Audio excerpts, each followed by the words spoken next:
샬롬. 우리 옆에 계신 성도님들과 손을 뻗어서 오늘도 이렇게 인사 나누기 원합니다. 하나님께서 당신을 사랑하십니다. 하나님께서 당신을 참으로 사랑하십니다. 함께 예배드릴 수 있어 감사합니다. 우리 한 번 더 인사 나누실까요? 함께 예배드릴 수 있음에 참으로 감사드립니다. 아멘.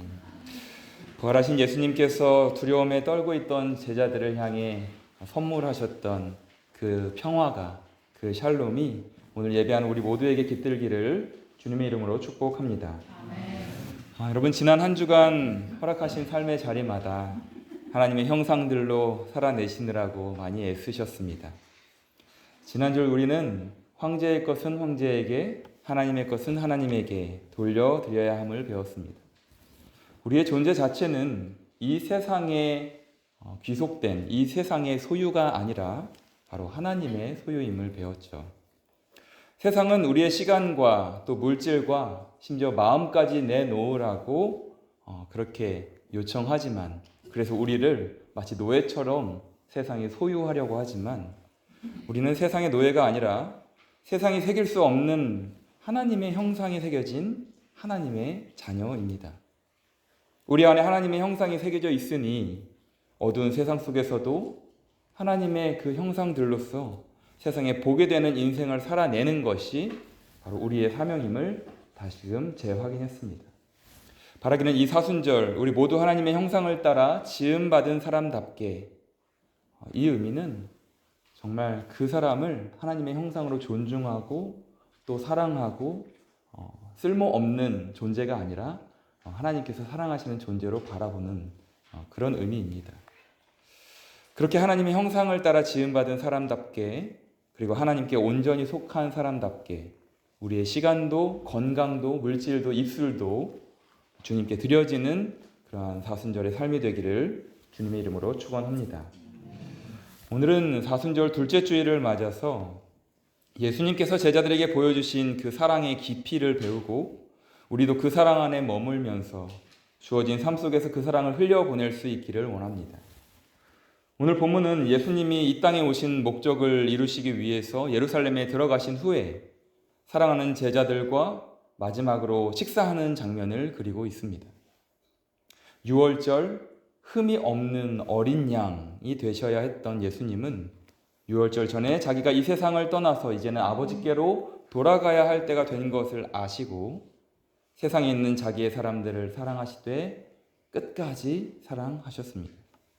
그래서 저녁을 먹을 때에 제자들의 발을 씻기며 섬김의 본을 보여주셨고, 제자들에게도 서로 섬기며 사는 삶이 정말로 복된 하나님의 형상다운 삶이다라고 가르쳐 주셨던 것이죠. 그리고는 다시 자리에 앉아 마음 괴로워하시며 제자들을 향해 한 말씀을 하십니다. 내가 진정으로 너희에게 말한다. 너희 가운데 한 사람이 나를 팔아넘길 것이다. 제자들은 심히 당황합니다. 요즘 말로 하면, 여러분 이 신조어를 아시는 분은 아시겠지만 갑분싸, 갑자기 분위기가 싸해진다라는 갑분싸라는 그런 신조어인데요. 하나 그냥 이렇게 외워두시고 나중에 손주들 앞에서 갑자기 갑분싸 할머니 할아버지들이 하시면 손주들이 오 이럴지도 모릅니다. 여튼 갑자기 분위기가 싸해지는 이 순간 제자들은 서로를 바라보면서 누구를 두고 하시는 말씀인지 애만 태우고 있습니다. 짧은 순간이었지만 예수님과 함께했던 그 어떤 시간보다도 길게 느껴지는 순간이었죠. 그러나 예수님은 애매하고 작게 말씀하신 것이 아니라 마치 법정에서 검사가 피고의 죄 있음을 분명하고 크게 선포하는 것처럼 그 자리에 있는 사람 중 못 들은 사람이 없을 정도로 환히 드러내어 말씀하셨습니다. 너희 가운데 한 사람이 나를 팔 것이다. 제자들은 서로 눈짓하며 누구라도 뭐라고 말을 해주기를 바랍니다. 그런데 예수님의 당황스러운 이러한 말씀 앞에서 과연 누가 이 무거운 분위기를 깰 수 있을까요? 기분 좋은 식사 자리에서 섬김의 본까지 보여주셨던 예수님께서 갑자기 왜 분위기를 망치는 이런 말씀을 하실까라고 생각하는 사람도 있었을 것입니다. 그것도 아주 분명하게 말이죠. 이때 이 적막하고도 긴 침묵을 깨뜨린 사람이 나타납니다. 그는 바로 예수님의 품에 기대어 있는 사람입니다. 그리고 오늘 본문은 그를 예수께서 사랑하시는 제자라고 소개하죠. 그 사람은 과연 누구일까요?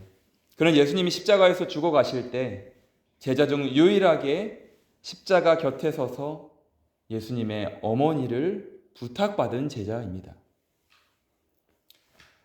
그는 지금 마지막 식사 자리에서도 예수님 바로 곁에, 즉 예수님의 품에 기대어 앉는 영광을 누린 제자이기도 합니다. 성격 급한 베드로조차도 본인이 직접 묻지 않고 이 제자에게 이렇게 눈짓하면서 예수님께 물어보라고 할 정도로 제자들 사이에서도 신뢰받는 사람입니다. 이렇듯 요한복음 곳곳에서 예수님이 사랑하시는 제자, 예수님이 사랑하시는 제자, 그의 사랑하시는 제자라고 밝히면서 그 제자가 숨어 있는데 마지막 요한복음 21장 24절에서 이 제자의 정체를 밝히고 있습니다. 이 모든 일을 증언하고 또 이 사실을 기록한 사람이, 그러니까 요한복음을 기록한 사람이 바로 이 제자이다 라고 매우 친절하게 가르쳐 주죠. 이것을 근거로 지금 예수님의 가슴에 기대어 앉아있는 예수님이 사랑하시는 제자는 바로 세베대의 아들 요한일 가능성이 매우 높습니다. 어쩌면 그 후대, 거기에 덧붙여서 요한복음을 기록한 요한 공동체의 제자 중 한 명이 덧붙였을 수도 있죠. 여하튼 지금 예수님의 가슴에 기대어 식사하는 제자가 요한이라고 한다면 그는 예수님이 이 무거운 말씀을 하시기 전에 예수님의 괴로운 마음을, 그 심장 소리를 바로 옆에서 유일하게 느낀 제자일 것입니다. 왜냐하면 이 장면을 보다 깊이 있게 이해하기 위해서 우리는 예수님 당시 유대인의 식사 자세에 대해서 알아야만 합니다. 사진 한 장을 보시면 레오나르도 다빈치의 최후의 만찬 그림의 영향으로 우리는 예수님께서 보통 제일 가운데에 앉아 계시고 양옆으로 제자들이 앉았을 것으로 생각합니다. 그러나 레오나르도 다빈치가 그린 이 최후의 만찬에는 당시 유대인들의 문화에 비추어 볼 때 잘못된 부분이 몇 군데 있습니다. 다음 사진 보여주시면 첫 번째는 테이블 모양의 그 그림이 잘못되었습니다. 레오나르도 다빈치의 그림처럼 직사각형인, 오늘날 우리들이 흔히 사용하는 직사각형의 테이블이 아니라 디귿자 형태의 저런 테이블을 사용했습니다. 다음 사진도 보여주시면 그래서 한글 자음의 디귿자 모양의 이 3면 테이블, 트리클리니움이라고 하는데 그 3면의 테이블을 사용하던 시대입니다. 이러한 3면 테이블은 고대 로마 제국에서 사용하던 것인데 당시에 로마 제국의 속국으로 편입되었던 유대 땅에도 이러한 식문화가 급속하게 번졌던 것이죠.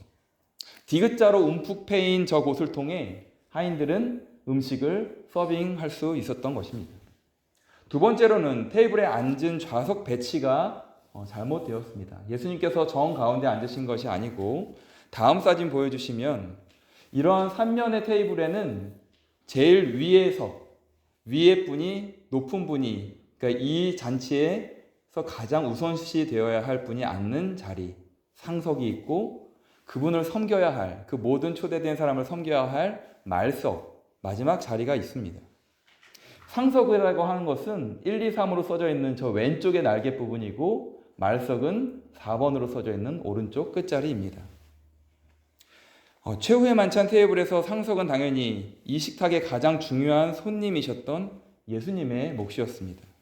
그러므로 예수님의 좌석은 레오나르도 다빈치의 그림처럼 정 가운데가 아니라 왼쪽 날개의 중앙에 있어야 합니다. 그러니까 1번이 될 텐데요. 세 번째는 그 테이블 계속 나와주십시오. 테이블에 앉은 자세가 잘못되었는데 신약시대 유대인들은 유월절 이 식사를 바닥에 앉은 자세에서 비스듬히 누워서 왼쪽으로 팔을 괴고 옆 사람에게 가까이 기대어서 오른손으로 먹여주었습니다. 자신도 먹고 그 옆 사람에게 먹여주기도 했습니다. 이렇듯 식사에 초대되어 자리에 앉았을 때 출입문에서 가장 가까운 곳에서부터 시작해서 반대편 차례대로 저 1번 자리, 2번 자리, 3번 자리 이렇게 앉게 되는데 2번의 자리인 왼쪽 가장 날개 안쪽에는 1번이 가장 신뢰하며 가장 사랑하는 사람이 앉게 됩니다. 왜냐하면 2번은 바로 그날 잔치에서 1번을 먹여줘야 하는 임무를 맡았기 때문입니다. 앞서 말씀드린 것처럼 1번은 그날 잔치에서 가장 중요한 손님의 자리입니다.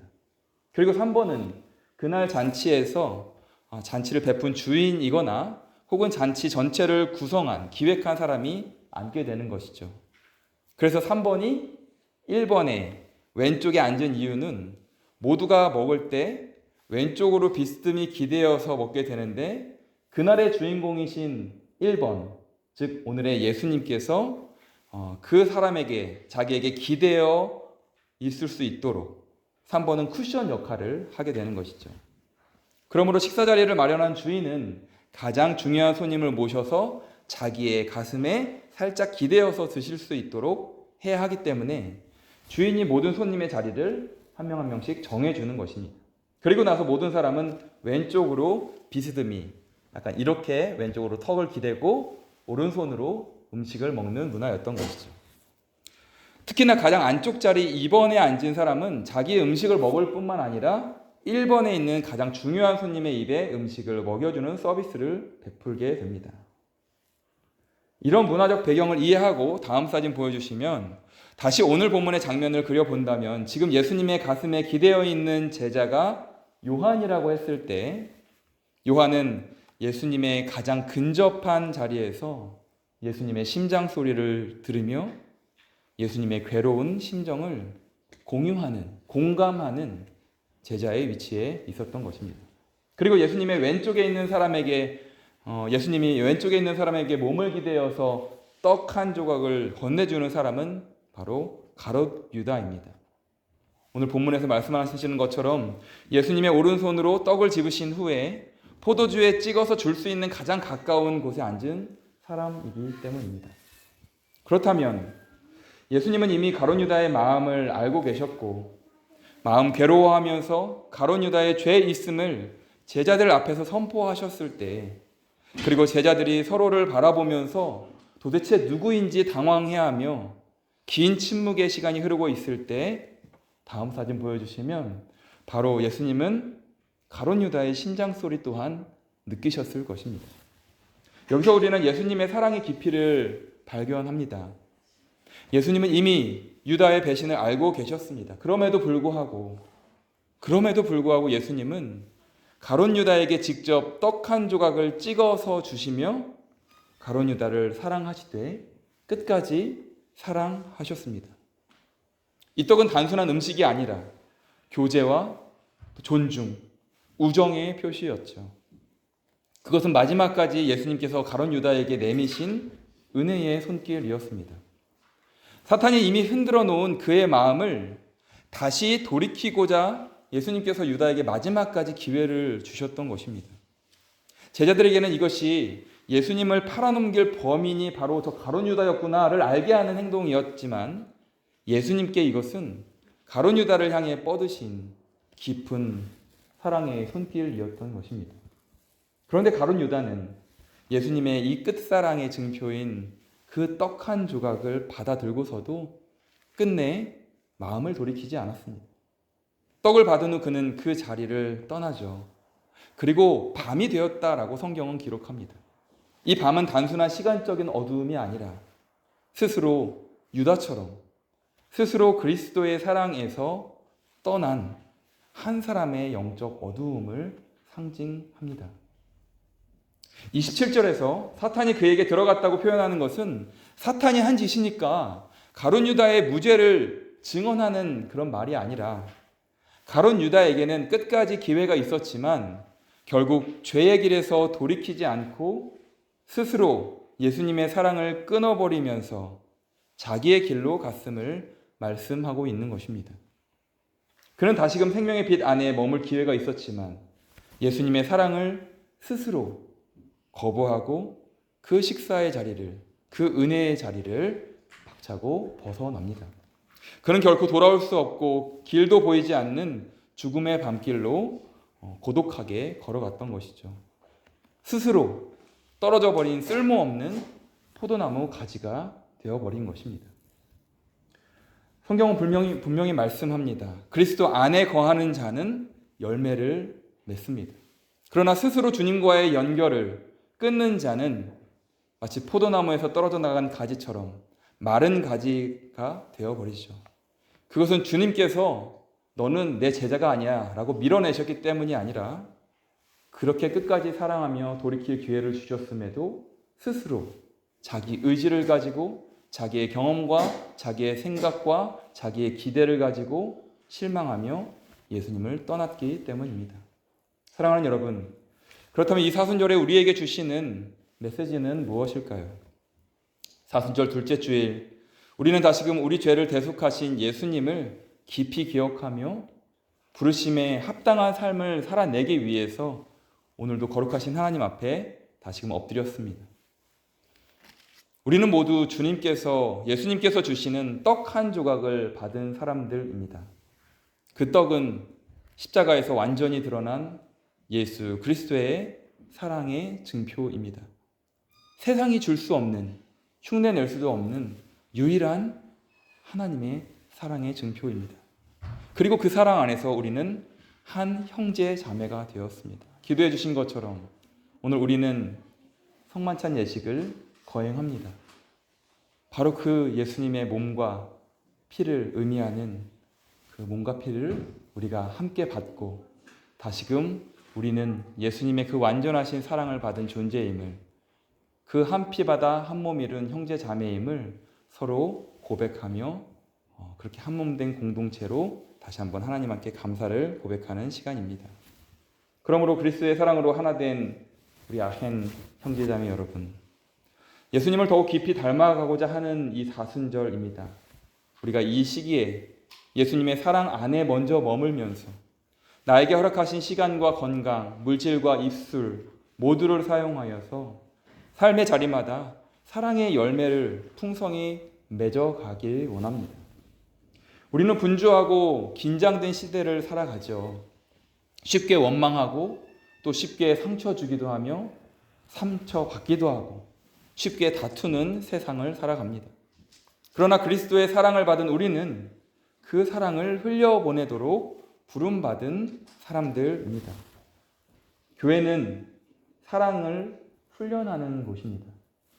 그러므로 사랑의 훈련장인 이 교회 안에서는 내가 속한 오이코스 회원들을, 또 남녀신도의 회원들을, 재직교회에서 봉사하시는 위원들을 한 번 더 사랑하시기 바랍니다.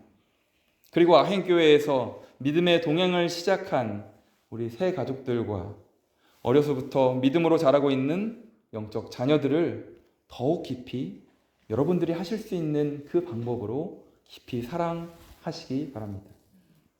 가정은 사랑을 실천하며 배우는 곳입니다. 그러므로 사랑의 실습장이라고 할 수 있는 그 가정 안에서는 부모에게 또 부부끼리 또 자녀들과 서로 더욱 사랑하시기 바랍니다. 너무나도 바쁜 삶을 살기 때문에 서로 더 사랑할 시간도 없는 오늘 이 시대에 어떻게 믿음으로, 미움으로 시간을 낭비할 수 있겠습니까? 어떻게 미움으로 건강을, 입술을 낭비하시겠습니까? 그것은 스스로 예수님의 사랑을 거부하는 삶일 것입니다. 세상은 그 사랑이 실제 삶 속에서 드러나는 자리입니다. 그런 의미에서 이제 저 문을 열고 다시금 세상으로 나아가는 여러분의 삶의 자리는 가장 치열한 영적 싸움이 기다리고 있는 사랑의 실전장입니다. 그러나 영적 싸움이 기다리고 있다는 것은 오히려 우리가 이미 그리스도의 확실한 사랑을 받은 사람들이라는 것을 반증합니다. 그러니 사탄은 우리를 넘어뜨리려고 우는 사자처럼 으르렁거릴 수밖에 없는 것이죠. 그렇지 않고서야 사탄이 스스로 자기 에너지를 낭비하며 어차피 잡아놓은 멸망할 물고기들을 건드릴 필요는 없기 때문입니다. 그러니까 멸망하지 않을 물고기들을 유혹하고 시험에 들게 하고 예수님으로부터 벗어나게, 떨어지게, 스스로 돌이키게 만드는 것이죠. 우리의 영적 싸움은 우리가 그리스도께 속해 있다는 증거입니다. 세상 그 어떤 것도 하나님의 사랑에서 우리를 끊을 것은 없음을 여러분 꼭 기억하시기 바랍니다. 이미 승리하신 그리스도의 그 승리가 바로 우리의 소망이요 우리의 능력입니다. 그럼 우리 사순절, 우리는 주님의 이 사랑 안에 먼저 거하며 우리 또한 누군가에게 떡 한 조각이 되어야 합니다. 위로의 한마디, 또 화해의 한 걸음, 자비의 작은 실천으로 우리는 그 떡 한 조각이 될 수 있습니다. 오늘 가룟 유다에게 떡 한 조각의 그 끝사랑을 내미셨던 예수님의 그 사랑이 오늘 우리를 통해 드러날 수 있기를 주님의 이름으로 간절히 축원합니다. 함께 말씀을 기억하며 찬양하고 기도하기 원하는데요.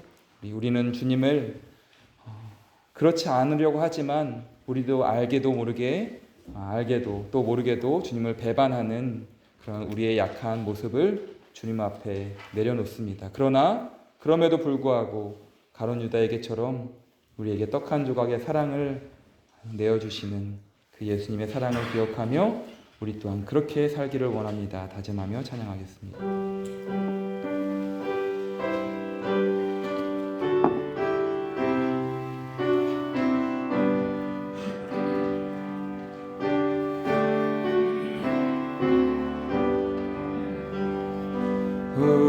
우리는 주님을 늘 배반하나 내 주 예수 여전히 날 부르사 그 참되신 사랑을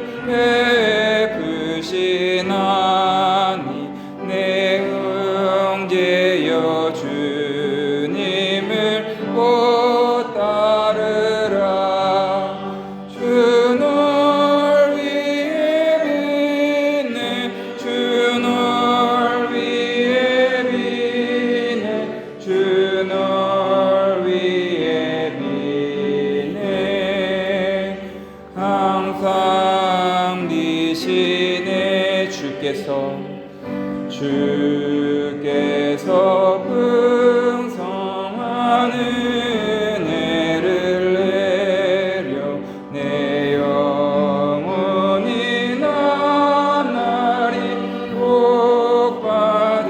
복받으니 주 예수를 너희도 구주로 섬겨 곧 따르면 풍성한 복 받겠네. 주 널 위해 빛내 주 널 위해 빛내 주 널 위해 빛내 항상 비시네. 무거운 짐 지고 애타는 인생 주 예수께 돌아와 오시어라. 내 주 예수 너희를 돌보실 때에 참 복락과 안위가 넘치겠네. 주 널 위해 빛내 주 널 위해 빛내 주 널 위해 빛내 항상 비시네. 기도하겠습니다. 우리를 사랑하사 택하여 자녀 삼으신 영원하신 하늘 아버지, 예수 그리스도를 통해 우리에게 참 사랑을 먹여주시니 감사합니다. 우리가 주님의 사랑을 먹었으니 여전히 악으로 물들어 있는 이 세상을 부단히 주님의 사랑으로 물들여가는 신실한 주님의 일꾼 되게 하옵소서. 우리 안에 미움이 싹트려고 할 때마다 한 번 더 예수님을 기억하며 미움의 싹을 잘라낼 수 있는 용기를 주옵소서. 그래서 잘라낸 미움의 자리에 다시금 사랑의 씨앗을 심고 싹 틔우며 늘 주님의 사랑 안에 머물러 살게 하옵소서. 이 사순절 우리는 가룟 유다에게 떡 한 조각의 사랑을 내미셨던 예수님의 사랑을 기억하며 우리 또한 누군가에게 떡 한 조각이 되기를 원합니다. 위로의 한마디, 화해의 한 걸음, 자비의 작은 실천으로 오늘 우리를 통해 그 사랑이 흘러가도록 우리를 복의 통로로 사용하여 주옵소서. 위대한 사랑으로 십자가 지신 예수 그리스도의 이름으로 기도합니다.